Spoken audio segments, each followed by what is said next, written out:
Hey everyone, in this video today I'm just going to be going through some of the common triggers for a PANDAS or PANS flare, and of course it's different for everybody, and these are just some main things that people find it useful to look into.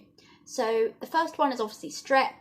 Group A streptococcal infections are what usually triggers the initial onset of PANDAS. That's why it's called paediatric autoimmune neuropsychiatric disorder associated with streptococcal infections, and this can include throats like strep throat, scarlet fever, impetigo, intranasal strep, perianal strep, penile strep, strep in the gut. You know, strep can actually hide.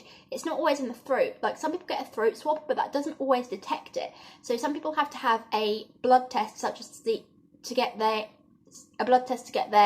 ASO titer checked, or the anti-DNase B blood test, because it might not be in the throat, so it can hide. People can have strep and they may not even know it, but they actually, that can make it difficult to diagnose PANDAS though if you don't know you have it. But if you have like a sudden onset of OCD, tics, food restriction, it's really important to look into that. The next one is other infections. PANS can be triggered by both infectious and non-infectious agents. So the infectious agents that can be associated with PANS can include mycoplasma, influenza, the common cold, chickenpox, and many other things.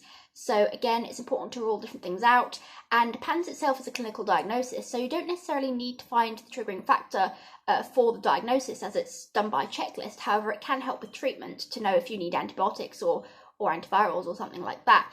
And some people, Lyme disease as well. Lyme disease has neurological manifestations in itself, but people can have their initial PANS onset triggered by Lyme disease, or they can have their onset triggered by another agent. However, if they get Lyme, it may cause a symptom exacerbation. So that's important to look into as well if you've been bitten by a tick. More common in like America, I think, but that's definitely something to look into, although it's still very misunderstood. But that can be a case for a lot of families. Dental work. Some people find that they have symptom exacerbations after they've been to the dentist, or even when they have a loose tooth, and this can be due to the manipulation of the gums, the gingival tissue, leading to bacteria getting in, triggering an immune response. However, some people may also be sensitive to the fluoride used in dental work as well, so that could be a factor for some people. The PANDAS Physician Network actually recommends that people with PANDAS and PANS start antibiotics when in that sort of time period that they're having dental work done, to try and prevent an infection which would lead to a severe exacerbation of symptoms.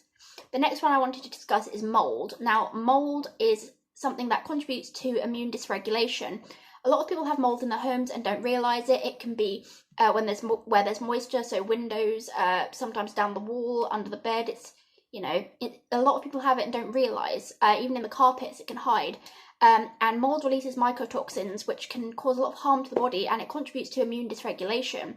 And mould toxicity actually, it can lead to neurological and psychiatric symptoms itself. It's linked to fatigue, light sensitivity, vertigo, numbness, memory issues, problems focusing, lots of different things. And I can link a post down below. I think it's from Psych Central that discussed that. It was very helpful for me to look at. But for people with PANS and PANDAS, mould toxicity can actually play a huge role. It's a layer of healing that needs to be addressed. And this is something that affects me. When I was 15, there was, it sounds kind of gross, but again, it's hidden. There was mould in my room, made my tics really bad. Recently in my flare, we found black mould, had to clear it up and all that. So that's really important to address, and then also find a way to get the mould out of your body. Some people use activated charcoal as a binder, but there are also other methods to look into as well. But it's just important to know that mould can actually be a huge issue for people, triggering symptom exacerbations and worsening how the immune system functions. The next one is environmental allergens. Some people might actually have more PANS or even PANDAS symptoms when there's pollen around, like a high pollen count, because anything that triggers an immune response has potential to trigger symptoms, and for some people they may be allergic to pollen. The next one is food sensitivities. This is a huge one for me. So when I've spoken about this a lot because I'm very passionate about it, because it's helped me a lot. But I cut out dairy at 15, and my tics and Tourette Scotland became virtually non-existent for about a year, and I was able to come off my antipsychotic medication, which we thought would never happen, until my symptoms did return after I got a strep infection. but I'm still not on the antipsychotic medication. But for that year, it was a miracle, because we thought that was impossible to be that functional for me, looking at how I was when I was younger. And also I have a food dye sensitivity. Food dye sensitivity is very common in people with things like PANS, PANDAS, ADHD, Tourette's, stuff like that. It's for me, it triggered severe rage attacks, and when we cut out food dyes, it really helped, and I don't have any rages anymore, which is fantastic, and I'm very grateful for that. So food sensitivities can be something to look into. It's very common in PANDAS and PANS. However, it's sometimes difficult to look into because it doesn't usually show up on a traditional allergy test, because a food sensitivity is different from a food allergy.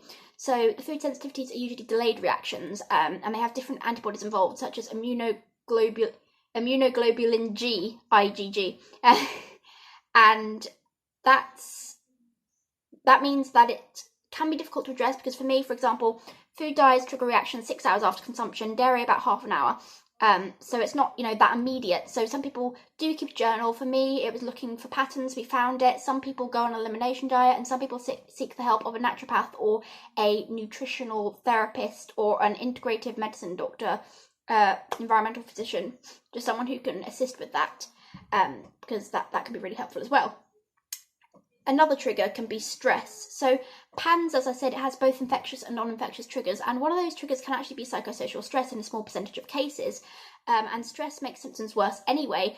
Stress can also increase inflammation in the body. So if you're stressed, then it can make it worse. If you're anxious and stuff, if you're going through a lot.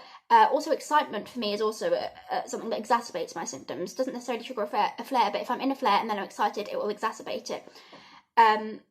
And then also lack of sleep. This is a horrible catch-22 though, because first of all, lack of sleep, obviously, if you're sleep deprived, your brain isn't clearing stuff out, it's not detoxing, it's not resetting itself, and it increases inflammation in the brain. However, PANDAS and PANS usually causes sleep disturbances, which can include insomnia, which means you're hardly getting any sleep. So it's a horrible catch-22 situation, but sometimes that fuels it as well.